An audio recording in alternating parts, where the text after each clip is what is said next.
আমার এখন ইংরেজি শেখা প্রয়োজন। তোমার কি ইংরেজি শেখা প্রয়োজন? না, আমার ইংরেজি শেখা এখন কোনো প্রয়োজন নেই। আমার কি ইংরেজি শেখা প্রয়োজন না? প্রিয় শিক্ষার্থী বন্ধুরা, এই ধরনের বাক্য কিন্তু আমরা প্রতিনিয়ত বলে থাকি বা আমাদের দৈনন্দিন জীবনে কিন্তু আমরা প্রয়োজন দিয়ে আমার এটা করা প্রয়োজন, সেটা করা প্রয়োজন, আমার এটা করা কোনো প্রয়োজন নেই, এই ধরনের বাক্য কিন্তু আমরা বলি। বাংলাতে আমরা সুন্দর করে প্রয়োজন বলতে পারছি, কিন্তু আমাদের অনেকের সমস্যা আছে এটা প্রয়োজনটা ইংরেজিতে কেমন করে বলতে হয়। ওকে, সো আজকের আমরা ভিডিওর মাধ্যমে জানবো কিভাবে আমাদের প্রয়োজন কথাটা ইংরেজিতে ব্যক্ত করতে পারি। Okay guys, thank you very much all of you once again for watching this video. Okay, so পুরো ভিডিওতে আমি থাকছি তোমাদের সাথে। আমি তোমাদেরকে রিকোয়েস্ট করব, প্রয়োজন সম্পর্কে জানতে চাইলে অবশ্যই ভিডিওটা শুরু থেকে শেষ পর্যন্ত তোমাদেরকে দেখতে হবে। ওকে, সো চলো শুরু করা যাক। আজকের ভিডিওতে আমরা জানতে পারবো স্টেপ 10 এর মাধ্যমে। দেখো, আমরা ধারাবাহিকভাবে কিন্তু অনেকগুলো স্টেপ তোমাদেরকে দিয়ে আসছি। আজকে আমরা স্টেপ 10 এর মাধ্যমে জানবো কি করে প্রয়োজন বোঝাতে হয়। দেখো, বাংলাটাকে দেখে নাও। আমার ইংরেজি শেখা প্রয়োজন, আমার সেখানে যাওয়া প্রয়োজন, আমার তোমার সাথে দেখা করা প্রয়োজন, আমার এখন রান্না করা প্রয়োজন, আমার ওই কাজটা করা প্রয়োজন। এইরকমভাবে অনেক বাক্য দিয়ে কিন্তু আমরা প্রয়োজন বোঝাই। সো ইংরেজিতে আমরা এই বাক্যর মাধ্যমে জানবো প্রয়োজন। প্রয়োজন বোঝাতে হলে কি প্রয়োজন? একটা কথা সবসময় মাথায় রাখতে হবে, আমরা যদি প্রয়োজন কোনো কিছু বোঝাতে চাই তাহলে আমাদেরকে জানতে হবে need to. Okay, NEED, need to. Need to মানে হচ্ছে প্রয়োজন। এটা খুব ভালো করে মনে রাখতে হবে। আমরা আমাদের পূর্বে ক্লাসে শিখেছি চাওয়া সম্পর্কে, ওয়ান্ট টু দিয়ে। আজকে আমরা জানবো নিড টু। নিড টু এক ধরনের ফ্রেজ, ওয়ান্ট টুর মতোই।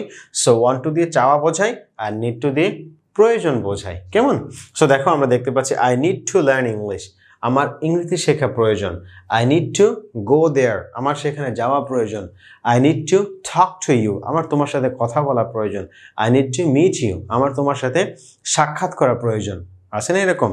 এখানে যদি আমরা সাবজেক্ট পরিবর্তন করি, যদি হি অথবা সি অর্থাৎ থার্ড পারসন সিঙ্গুলার নিয়ে আসি, তাহলে নিডের সাথে একটা এস যুক্ত হয়ে যাবে, needs to. Subject third person হলে এখানে একটা এস যুক্ত হয়ে যাবে, তার মানে নিডস টু হয়ে যাবে।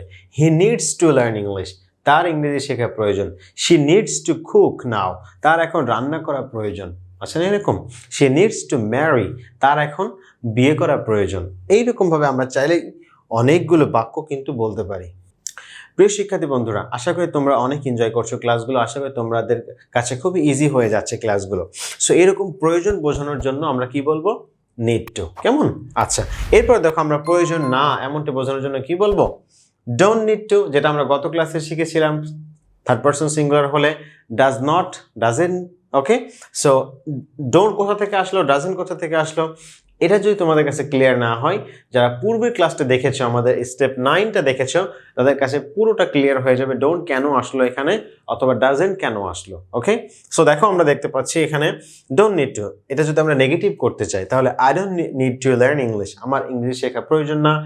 Do I need to learn English. আমার কি ইংরেজি শেখা প্রয়োজন? Don't I need to learn English. আমার কি ইংরেজি শেখা প্রয়োজন না?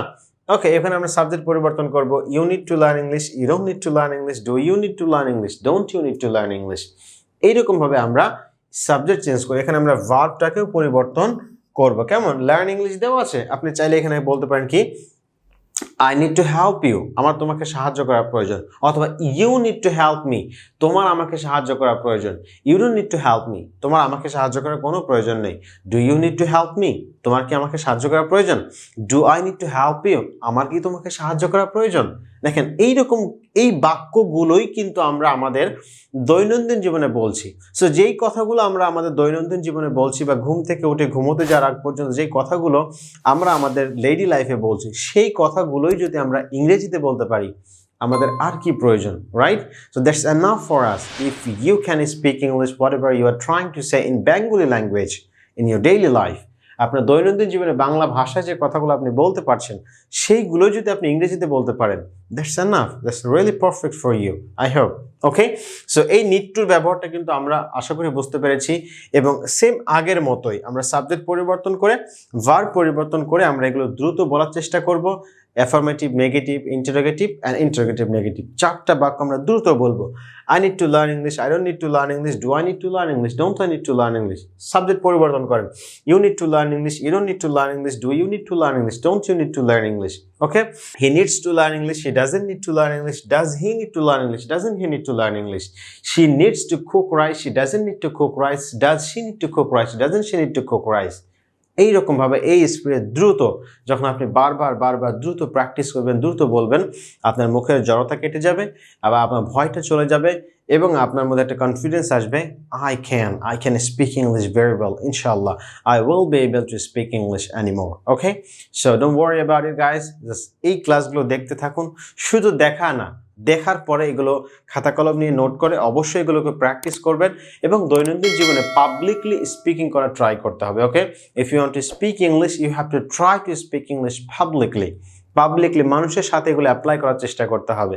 তাহলে দেখবেন আপনার মুখের জড়তা, শাইনেস, ভয়, লজ্জা সব কেটে গেছে। ওকে, আই প্রমিস ইউ ইনশাআল্লাহ you will be able to speak English. আপনি পারবেন ইনশাআল্লাহ যদি প্র্যাকটিস করেন। ওকে, তো আশা করি এই পর্যন্ত আপনারা পুরোটা বুঝতে পেরেছেন। দেখা হচ্ছে পরবর্তী ক্লাসে। আসসালামু আলাইকুম ওয়া রাহমাতুল্লাহি ওয়া বারাকাতুহু।